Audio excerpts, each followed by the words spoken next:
আসসালামু আলাইকুম এভরিওয়ান, সকলে কেমন আছেন? আগে জানতাম ভাপা পিঠার ওই চিতই পিঠা বা বিভিন্ন ধরনের পিঠা মহিলারা বানাতো, আর এখন দোকানে দোকানে পুরুষ মানুষরা বিক্রি করছে আর বানাচ্ছে। দেখেন কত সুন্দর করে ভাপা পিঠার জন্য রেডি করতেছে, আর ওই পাশে চিতই পিঠা বানাচ্ছে। এই পাশটা আমি তুলতে ভুলে গিয়েছি, তো এক পাশটায় তুলছি। দেখেন গরম গরম চিতই পিঠা আর ভাপা পিঠা কত সুন্দর করে বানাচ্ছে, আর অনেক মানুষের ভিড়। সকলে সন্ধ্যা হলে এভাবে এখান থেকে পিঠা নিয়ে যায়।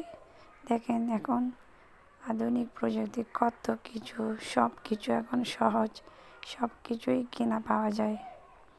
গরম আছে কিনা দেখছি, গরম গরম ভাপা পিঠা খেতে ভালো লাগে। তো দেখেন কত সুন্দর করে বানাচ্ছে, ওরা কত স্মার্ট। এ দেখেন ভাপা পিঠা চিতই পিঠা নিয়ে এসেছি, দারুণ মজার। তো আমার ভিডিওটা যদি কারো ভালো লাগে একটা লাইক দিবেন আর একটা সুন্দর কমেন্ট করবেন। ধন্যবাদ।